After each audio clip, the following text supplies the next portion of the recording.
Crumbl didn't just lace the cup, they crammed 3 carcinogens into every sip. Lab-made glucose, methylene chloride, the active solvent in paint stripper, a listed carcinogen. Every cup scanned a coal tar dye linked to tumor growth. Have you ever seen something online that made you stop to think, there's absolutely no way that's real? Because that's exactly what happened when Crumbl announced its new Dirty Soda lineup.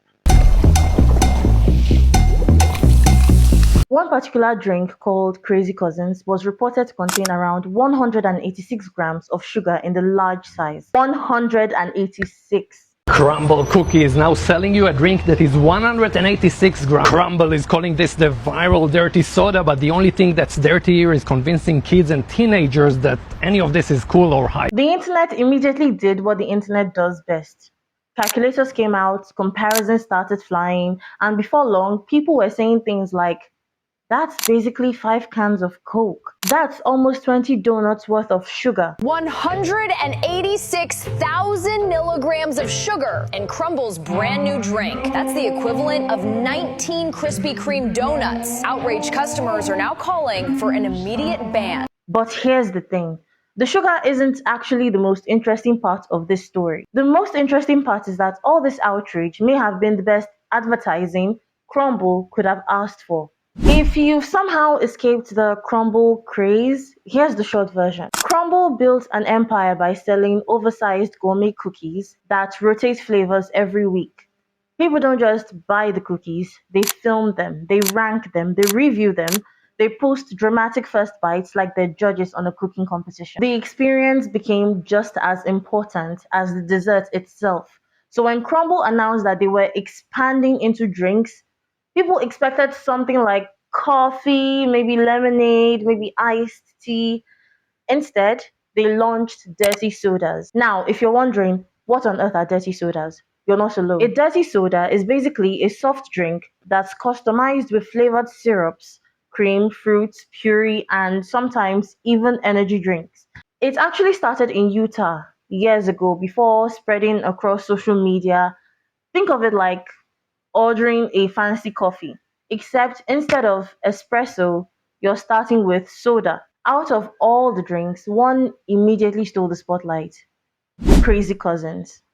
Now, according to widely reported nutrition information, the large version contains around 186 grams of sugar and roughly 840 calories. Now, before anybody accuses me of trying to ban desserts, let's be fair, nobody is saying sugar is evil. The issue people had wasn't that sugar existed, it was the amount. Because 186 grams is just a huge number. Suddenly, TikTok was full of videos comparing it to cans of Coke, donuts, candy. People were literally pouring piles of sugar into cups just to show what the amount looks like. Now, once the internet starts turning nutrition labels into visual experiments, you know the discourse has officially begun. Here's something I've noticed. The internet doesn't just react to products anymore. It turns them into events. Some people rushed to Crumbl because they genuinely wanted to try drinks. Others went because, well, everyone else is talking about it. Some creators drove long distance just to film themselves taking one sip. Some bought multiple flavors just for ranking. Some admitted they barely drank them. The content was the point. The drink became a prop. That's actually fascinating if you look at it, because companies don't necessarily need everyone to love a product.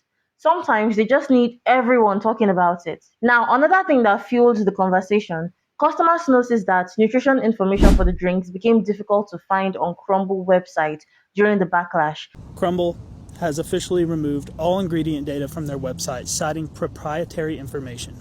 I was chatting with their customer service to see if an ingredient list was available somewhere else, and it's not. That immediately raised questions online. Now, to be fair, Crumbl hasn't publicly explained why, so we shouldn't pretend we know their reason. But when people are already debating whether your drink contains an unbelievable amount of sugar, making nutrition information harder to find is probably not going to calm anyone down. A lot of people are blaming Crumbl, others are blaming consumers. Personally, I think it's a little bit of both. Companies exist to sell products. That's literally their job. If people keep buying something, companies will keep making it. And at the same time, consumers deserve clear information so they know exactly what they're buying. That's why nutrition labels exist in the first place, not to shame people, but to help them make informed choices. If you know what's in something and decides it's worth it, that's your decision, but you should actually know. This story isn't really about one drink, it's about how the internet culture works now. We've reached a point where controversy creates curiosity, curiosity creates content, content creates sales, and suddenly the criticism becomes part of the marketing. Whether people loved the drink, they hated it, or just wanted to film themselves reacting, they were still talking about Crumbl. And attention is one of the most valuable currencies on the internet. So, would I personally drink something with nearly 186 grams of sugar? Probably not.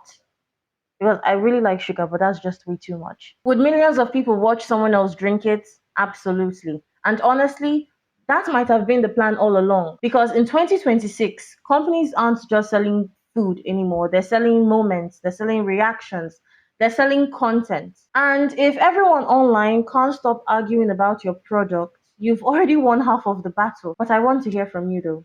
Do you think people are overreacting, or do you think drinks like this are going too far? Let me know in the comments. And if you enjoyed this video, don't forget to like, subscribe, and I'll see you in the next one.